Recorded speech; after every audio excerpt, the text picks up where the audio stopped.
ஒரு கார்த்திகை மாத கருக்கிருட்டு.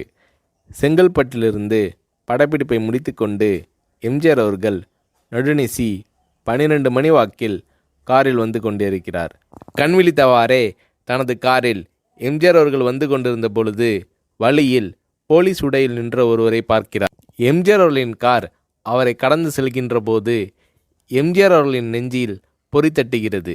ஆள் நடமாட்டமே இல்லாத இந்த அர்த்த ராத்திரியில் அந்த போலீஸ்காரர் பஸ்ஸுக்காக காத்து நிற்கிறார் என்பதை எம்ஜிஆர் அவர்கள் புரிந்து கொள்கிறார். உடனே தனது டிரைவரிடம் காரை நிறுத்த சொல்கிறார் எம்ஜிஆர். கார் பின்னோக்கி வருகிறது. போலீஸ்காரரின் அருகில் காரை நிறுத்தி கதவை திறந்து ஏறுங்கள், எங்கே போக வேண்டும் என்கிறார் எம்ஜிஆர். பரவாயில்லை, நான் பஸ்ஸிலே வந்து விடுகிறேன் என்கிறார் அந்த போலீஸ்காரர்.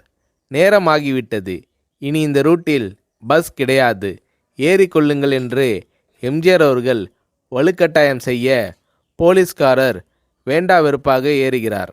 காரின் உள்ளே லைட் போட்டு சாப்பிட்டீங்களா என்று கேட்டுக்கொண்டே தனது சீட்டுக்கு பின்னால் இருந்த பிஸ்கெட் பழங்களை எடுத்து கொடுக்கிறார் எம்ஜிஆர்.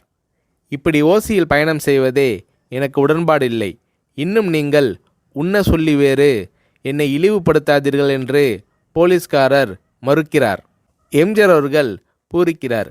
இருப்பவனிலிருந்து இல்லாதவன் வரை படித்து பதவியில் இருக்கும் எத்தனையோ பேர் எனக்கு அது வேண்டும் இது வேண்டும் என்று எம்ஜிஆர் அவர்களிடம் வேண்டியதை பெற்று செல்கிறார்கள். ஆனால் சாதாரண பொறுப்பில் இருக்கும் இந்த போலீஸ்காரரின் நேர்மை எம்ஜிஆர் அவர்களை மெய்சிலிர்க்க வைத்துவிட்டது. எம்ஜிஆர் அவர்களின் கார் கத தூரத்தில் வந்து கொண்டிருந்தாலும் காரின் நிறத்தையும் ஒளியையும் மனம் கமலும் ஓடிக்கான் வாசனையையும் வைத்து இது எம்ஜிஆர் அவர்களின் கார் என்றும் கார் சென்ற தடத்தை தொட்டு வணங்குகின்ற அளவுக்கு புகழுடன் திகழ்ந்த நேரம் அது. அரை மணி நேரம் கார் சென்று கொண்டிருக்கிறது.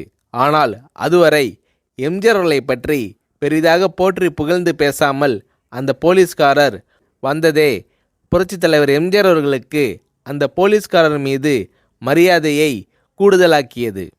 நான் தான் எம்ஜிஆர் என்கிறார் எம்ஜிஆர். கேள்விப்பட்டிருக்கிறேன் என்கிறார் அந்த போலீஸ்காரர். பொன்மனச்செம்மல் எம்ஜிஆர் அவர்களின் முகத்தில் கோபம் இல்லை, பதிலுக்கு பொன்முறுவல் மலர்கிறது. என் படங்களை பார்த்து இருக்கிறீர்களா என்று கேட்கிறார் எம்ஜிஆர். நான் சினிமாவே பார்ப்பதில்லை என்கிறார் அந்த போலீஸ்காரர். புரட்சித் தலைவர் எம்ஜிஆர் அவர்கள் இன்னும் பிரமிக்கிறார்.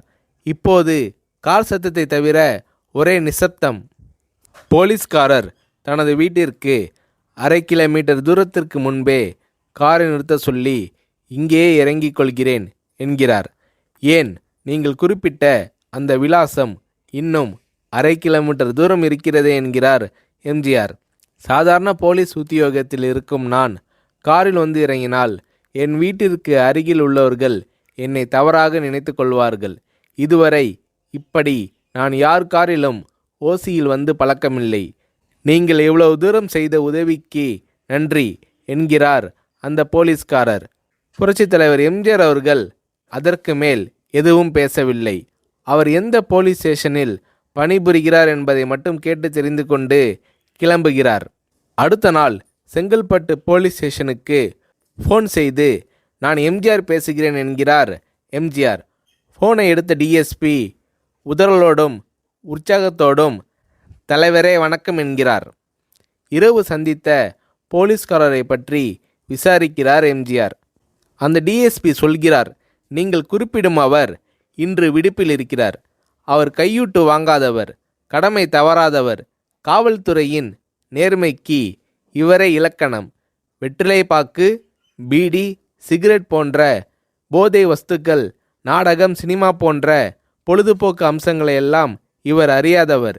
கல்யாண வயதில் உள்ள 3 பெண்களையும் கரை சேர்க்க முடியாமல் கஷ்டத்தில் இருக்கிறார் என்கின்ற விபரம் டிஎஸ்பியால் எம்ஜிஆர் அவர்களுக்கு சொல்லப்படுகிறது. அவரை நாளை என் தோட்டத்திற்கு வர சொல்லுங்கள் என்கிறார் எம்ஜிஆர். கேட்டுக்கொண்ட டிஎஸ்பி உங்களோடு ஃபோனில் ஆளுக்கு ஒரு வார்த்தை பேச இன்ஸ்பெக்டர், சப் இன்ஸ்பெக்டர் உட்பட எல்லோரும் ஆசைப்படுகிறார்கள். ஃபோனை அவர்களிடம் கொடுக்கலாமா என்கிறார். எம்ஜிஆர் அவர்கள் கொடுங்கள் என்கிறார். பேசுகிறார்.